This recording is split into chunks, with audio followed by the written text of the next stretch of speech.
Yat she Jean White horse in she. Just an in short, what it's in, was a chain, a shade, another door, okay, a chain. Put up any this thing. I just introduced myself in my language, which is the custom, and I named my clan. I'm Jean Whitehorse, and my clan are of the near the mountain people, born for the bitter water, and my paternal grandparents are the Zia clan, and my maternal grandparents are of the Salt clan. And I actually came here for the 40th anniversary of the Alcatraz occupation. I guess it's a reunion. And I came with my daughter and granddaughter, but they went home yesterday. They're in school and they're working. And I had my airline ticket changed so I can, be here and all week to partake of the activities that were scheduled. And like all of us as Native people, we have our history of how our people suffered, our ancestors. In our Navajo history, we have the Navajo Long Walk. That's our history. And then in our history, before our history, our people lived, and roamed around and moved around as much as they did in all the states. But when our people were rounded up and relocated, that was our first relocation back in 1964. When we left our land, the governor of New Mexico opened a land grant. And when we were no longer on our land, all the Spanish people, the Anglo people, all the new settlers grabbed for the land, the best land. And our people were in prison, a fenceless prison, for 4 years. And when some of the delegates went to Washington to ask, that we can go back to our land, they were talking about moving the Navajo into the Oklahoma Territory. They said that was the Indian reservation. But for some reason, they listened to our Navajo chiefs. They said, we want to go home. We already have a home.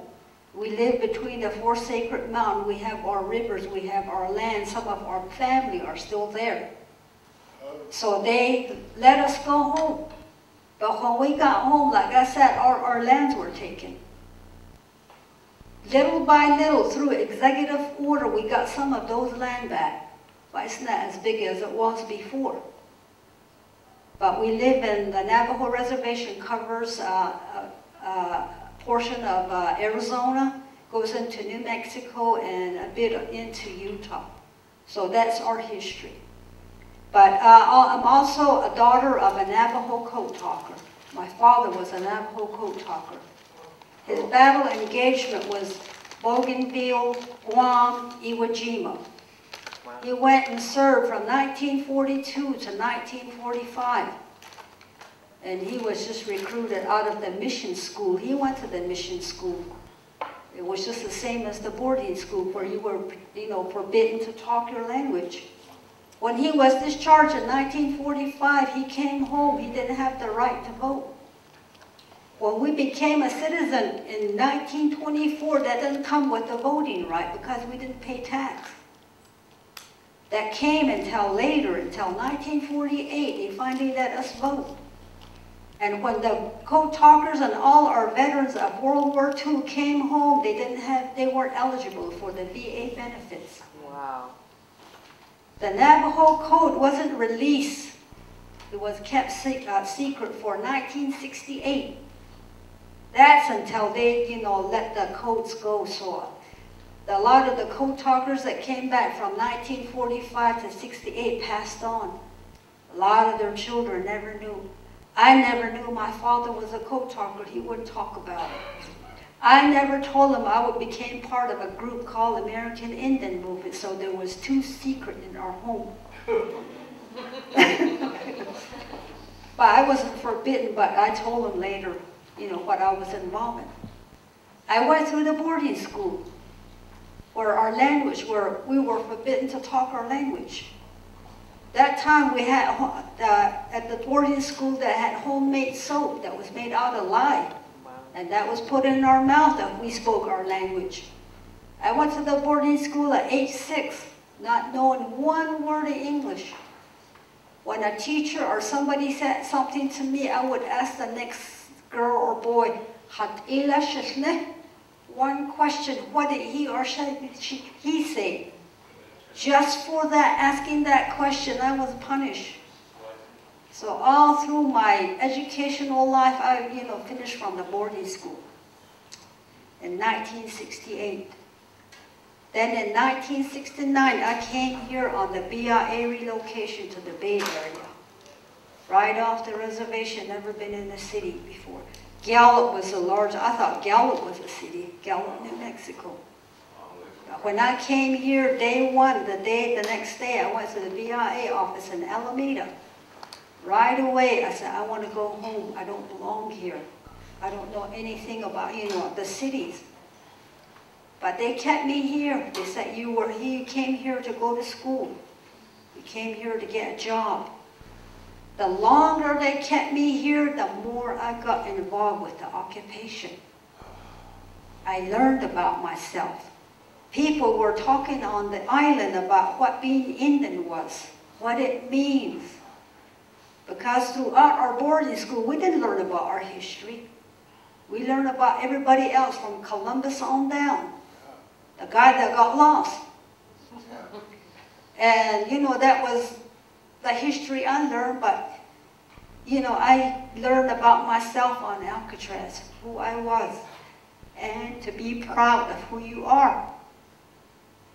I seen Richard Oakes. I shook his hand, so I knew him. And they occupied the island in November, and I was on the island in December. So I went there on weekends, camped there on weekends. And then some of us got caught on the island that were under the BIA relocation. And we were, told to go to the BIA office in Alameda. So I went there and I finished my training out on probation. Each time I got in trouble, I still got in trouble here. I said, I want to go home. I was so programmed at the BIA boarding school that I had to ask for permission. I wanted somebody to tell me, yes, you can go home. But I was still asking for permission when I was here. Other students came when they got paid, bought a bus ticket and went home. I stayed until 73. I was here that long. And during the time I was here, I was expecting my daughter, and I didn't have any health insurance by then. And I went to a clinic, and then they told me, sign this paper. I wouldn't sign it, so the doctor said, well, go ahead and, see you. Then they gave me another appointment. The second time I went back, they told me, we can't see you until you sign this paper. I said, what does it say? I said, I can read it, but I don't understand it. It's like buying a vehicle. It's like reading a contract. And they said, since you don't have money to pay for your medical bill, to pay for whatever you might need when you have your baby delivered, after your baby is born, it will be given up for adoption. And whoever adopts your baby will pay your bill. So I didn't do that. I never went back. I had an aunt that came here at the same time, and she was in a nursing program, so she sort of watched over me. And when it was time for me to, have my baby, she said, you better go home. 8 months, 2 weeks, I got home and went on the bus 2 days, had my daughter at home. Came back because I was working. And sometime my daughter would say, Mom, how come my birth certificate didn't say San Francisco? I never told her until she turned 30. So I stayed here, and every time I had needed medical attention, I went home on the bus. 1972, I was having problems again, so I went home. Went to the local Indian Health Service, and then I was transported to Gallup Indian Health Service. I was told my appendix was infected and needed to be out right away. So in pain, I signed more papers, not reading it. I didn't know I signed a paper that says sterilization.